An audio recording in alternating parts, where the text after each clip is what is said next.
Hello, my name is Jagdish Bora, and I'm a faculty member in the Departments of Social Work and Management at Assam Downtown University, Guwahati.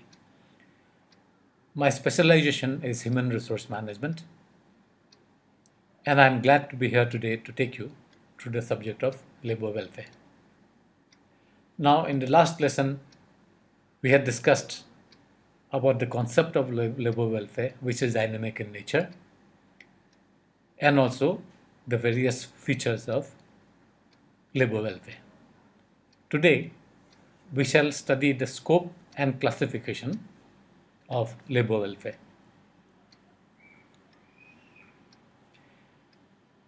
In the world of changing values, it is sometimes difficult or somewhat difficult to accurately lay down the scope of labor welfare work.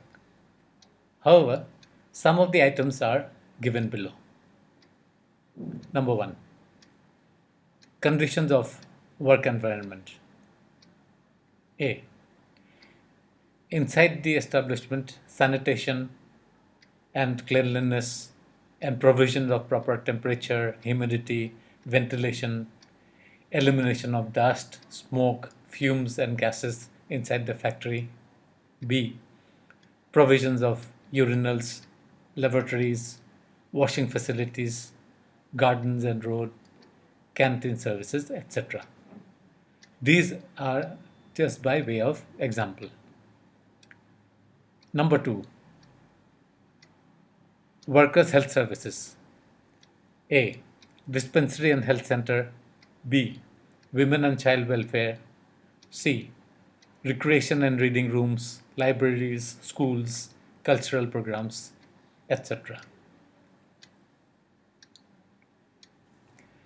Number three, economic welfare programs like workers' cooperative societies or fair price shops for consumer necessities, cooperative credit societies, banks and ATMs, housing facilities and transport facilities, etc. Then classification of labor welfare. Labor welfare can be classified as under intramural activities, which consist of activities within the factory, like medical facilities, provisions for creche, canteen, washrooms and restrooms, etc.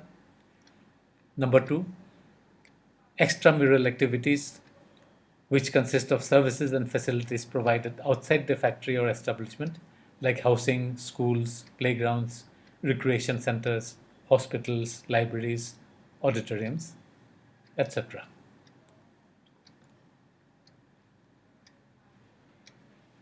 Then, number three, statutory provisions.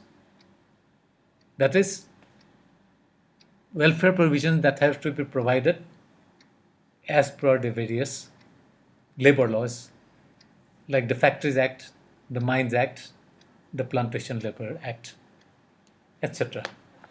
By way of example, I will just read out a few examples of statutory welfare activities under the various labor laws. Uh, the Factories Act 1948 provides for when it is compulsory, the employer has to provide it. It provides for washing facilities, facilities for storing and drying clothes, facilities for occasional rest of the workers, first aid boxes, canteens if there are more than 250 workers, shelters, lunch rooms, creche if 30 or more women are employed, and also a welfare officer who will look after the welfare activities if 500 or more workers are employed in a factory. The examples from the Plantation Labor Act 1951 is, it makes provision for a canteen if employing 150 or more workers, creche for women workers, recreational facilities for workers and their children, educational arrangements if there are 25 workers' children between the ages of 6 and 12, housing facilities for every worker residing on the plantation, medical aid to workers and their families, and also again welfare officer if there are 300 or more workers employed. The Mines Act 1951 provides for the following. Again, they are only some of the examples which I am giving. It provides for shelters for taking food and rest, first aid boxes and first aid rooms, canteens, creche, and welfare officers. So these were examples of some of the statutory provisions under the Factories Act, the Mines Act, and the Plantation Labor Act. Then the non-statutory provisions, that means those are provisions which are provided voluntarily by either the employer or by the government, or in many cases we have seen where the trade unions have a lot of big funds, or if there are some NGOs, they also provide welfare facilities for the workers or the labor. The National Commission on Labor has classified welfare measures under two distinct classes. Those which have to be, number one is those which have to be provided irrespective of the size of the establishment or number of persons employed there, such as first aid, drinking water, latrines and urinals, washing facilities, etc.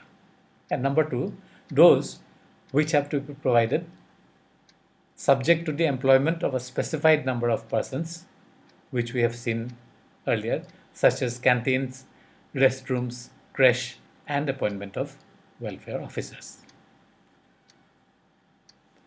So we have now understood the manner in which the subject of labor welfare is classified. And as we come to the end of today's lesson, I would advise all of you to study this topic in greater detail and expand the material in writing from the prescribed textbook. I look forward to seeing you in the next session.